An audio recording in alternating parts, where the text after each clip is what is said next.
I don't think I've been that scared in a long time, but blood kind of started pouring on my glasses. It was like a murder scene. It really was dramatic, and I freaked out a bit.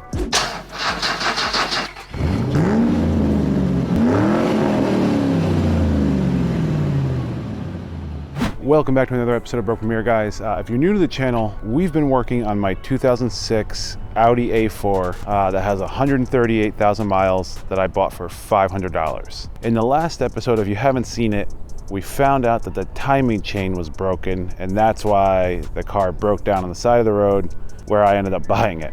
So our goal for right now is actually head to the junkyard. I checked out online probably about 7 or 8 cars that might actually work with the engine, but I think only 1 or 2 might actually be a good engine just based on it not being a totally totaled car. They're all pretty, so it must be the engine or transmission that's broken, why they're in the junkyard type of thing. So that's the goal right now. We're gonna head to the junkyard and basically just try to find one good head in a sea of all these cars. But first, what I'm gonna do is grab some tools, load up my bag, and then we'll take the Mustang down there. Let's get at it.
All right, so it is the next day. I think I made the intro a little short. I was kind of in a rush yesterday to get down to the junkyard. Got there like 10:30. I didn't leave until 5:30. I went through like 3 engines. In fact, I don't even know how much I actually taped. During the process, I actually was looking at one engine. I think I probably taped it. I think I showed you guys that the camshaft seized. There was a really hot spot in the rear main mounting of the camshaft. I was wondering why it wasn't spinning all that freely after a certain point. So as I was working on that car, I think I might have cut out, you guys might have even saw it happen, I don't remember, but I ended up getting a good gash in the top of my head. The hood of the car fell down and smacked me, and I kind of freaked out. I don't think I've been that scared in a long time, but blood kind of started pouring on my glasses. It was like a murder scene. It really was dramatic, and I freaked out a bit. So anyway, I ended up I went from one junkyard to that junkyard, then back to the other junkyard, and I ended up buying a head for the car. But the possible problem with the head is that it had a head gasket issue, or a cracked cylinder head, or a cracked block. Something made water mixed with oil and make a foaminess in that head. Unfortunately, with these 2.0s, there's a lot of different variations. There's a BWT, a BPG, a BPY, a BPT. There's a bunch of different variations of this 2.0, and they run different compressions. So if you don't get the right one, you most likely have a similar issue down the line involving firing and not firing. So I finally found that one, but like I said, it either had a crack in the block or a crack in the head or a blown head gasket. I couldn't really tell. Honestly, again, I started panicking because by the end, it was 5 o'clock and they closed at 6. I thought they closed at 5, but it was like 4:50, and I started freaking out, and I just started ripping stuff apart off that head. And I ran up to the front with a little cart that I had checked out, and then I found out they closed at 6, so I had a little more time. But I got one, and then I've been running around all over San Diego running errands trying to get this stuff set up for this car. So I ordered all the parts for this thing Sunday night, as far as like gaskets, the timing chain tensioner, new head bolts. So all that stuff should be coming in by Thursday.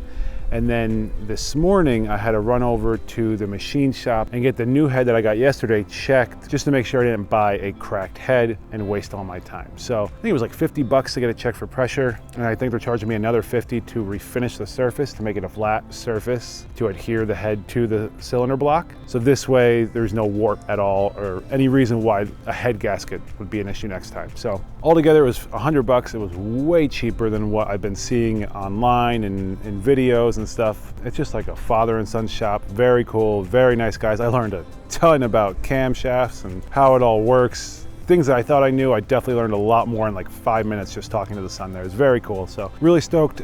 They should be done by tomorrow, they said. And if not, I told them don't worry about it. I'm not even getting my parts till Thursday. So I think in the meantime today, what we're gonna do is finally take out all the junk in the car, try to give it a nice vacuum, wipe down everything. So at least still make progress on this thing. I went and bought spray paint for the rims as well. I'm still gonna have to get a center cap on the rear for both sides. So I'll have to go back to the junkyard for something. But for the meantime, I think what we'll do is we'll clean out all the trash in here, vacuum it up, wipe it down, and just know that the interior is complete and it's one thing checked off the list.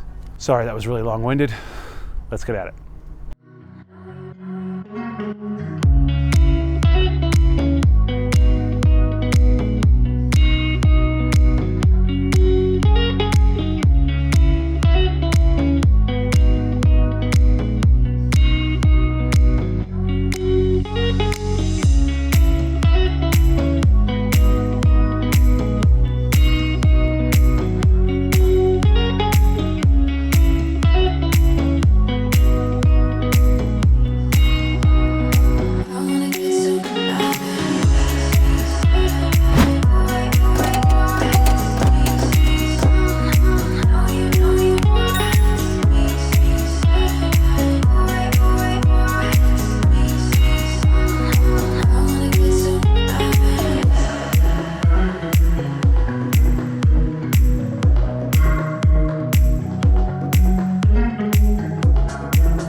All right, so it is 2 days later.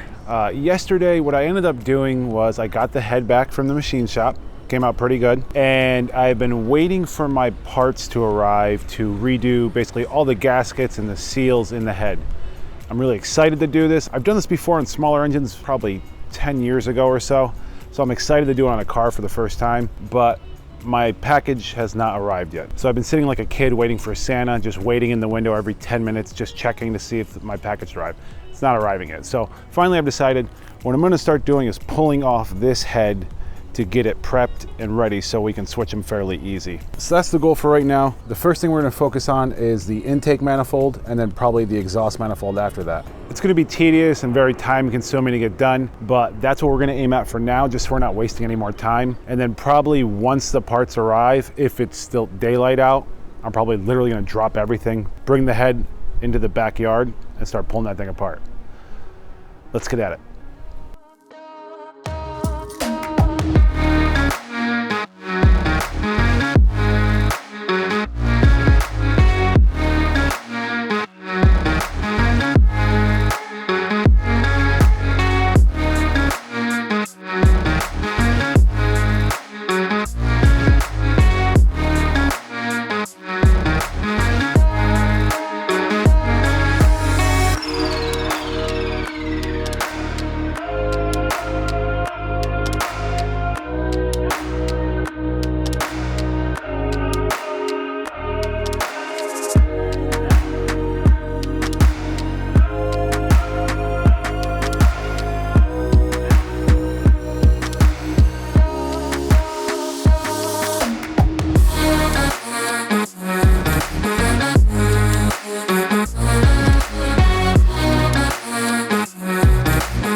So it is the next day. I almost got the whole cylinder head off.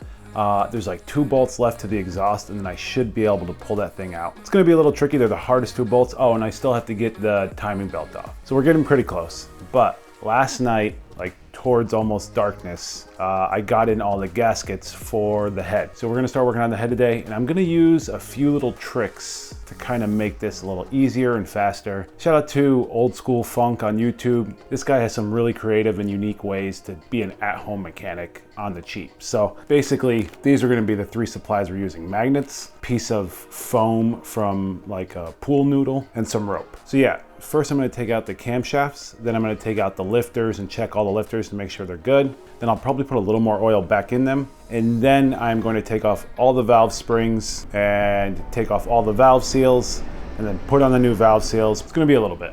It's gonna be fun though. Let's get at it.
All right, it is the next day here, so I think you guys probably saw through watching the last time lapse that I worked through the night into today.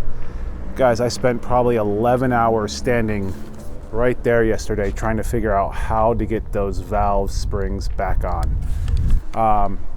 The sucky part about the valve spring compressor is it's not something you can just go to the store and order. Trust me, I searched everywhere to try to go buy one. You have to order them in, and it would have taken me a few more days to get it done. So I jerry-rigged that clamp setup that I showed you guys. I checked all the lifters, I drained them, refilled them with oil. And then the last scene that you saw me there, I was tightening down the cams, torquing them to, I think it was like 8 Newton meters, and then a 90-degree turn at the end. It was a little weird. In fact, if there's some of you guys out there that build some engines, I'd like if you could comment down below. Torquing down the camshafts, now I feel like I can't turn them at all. I'm a little nervous that I'm gonna start bending them. So if anyone out there who builds engine knows, am I supposed to torque the camshafts down after I install the head onto the block? Or is it okay that I do it now? So if you do know that, please comment down below. I'm very curious. In the meantime, I'm gonna search the instructions that I got. But just in case, if I don't find it, please, if you know, please comment down below. It would be a giant help to me, really would. I'm a little concerned. I don't want to mess up my first head gasket. I'm trying to take the time to do this correctly. So anyway, like I was saying, I spent about 11 hours yesterday standing there trying to get that head done, just the valve seals and the springs. Finally, I got worn out at about, I think it was 11 o'clock last night, packed up everything, and I came back out this morning at 9, and now it's 3 o'clock, and I just finished everything. So, been a long day. My back is in a lot of pain right now. I'm not gonna lie, I can't wait to sit down and start editing. It's gonna be very relaxful compared to what I've been doing right now. So I know some of you are probably bummed and you were hoping that I would start the car this episode. Trust me, me too. I was really excited to do that. I didn't want to mess this up. I wanted to do it correctly so that there's no issues once it starts. So that's my goal. Sorry it's taking a little longer. This is my first time, so I'm very nervous of screwing it up. This is kind of like a breakthrough moment for me. This is something I've been afraid to do since I ever had a car. This was my biggest fear. So it's scary, but I'm excited, and it's nerve-wracking, but it's exciting again. So anyway, my goal is to have it started next week. It will be started next week because that's just the next thing to do. I think I have 2 bolts left in the exhaust manifold that you guys probably saw, and then just the head bolts. I got the new bit in for the head bolts. It's not a torque bit. It's actually called like a poly drive bit. It's a 10 millimeter. I didn't know that, so I'm glad I ordered that so I don't break the bolts off in this block and get to install the new bolts. Anyway guys, if you have been enjoying this series and you haven't yet, please hit the like button. Also, thank you to all the new subscribers. If you guys haven't yet, please hit the subscribe button. I still think we're at about 70% of you guys actually are watching and not even subscribed. So if you haven't yet, go down, smash the subscribe button. I'd really appreciate it. But anyhow, I think that's gonna be it for this episode, guys. I'm hoping next week to not only finish the engine, but just wrap up the entire car. I am going to have to fix the front bumper. I'm gonna plastic weld it. And then I also have the extra piece to replace that license plate area. I should be pretty packed next week. We're gonna start for the first time, hopefully, finish all the interior, and then finish the body. It's gonna be a pretty packed week. So it's gonna be exciting, scary, and fun all at the same time. All right, guys, I hope you have a wonderful rest of your week, and I'll catch you next week. Later, guys.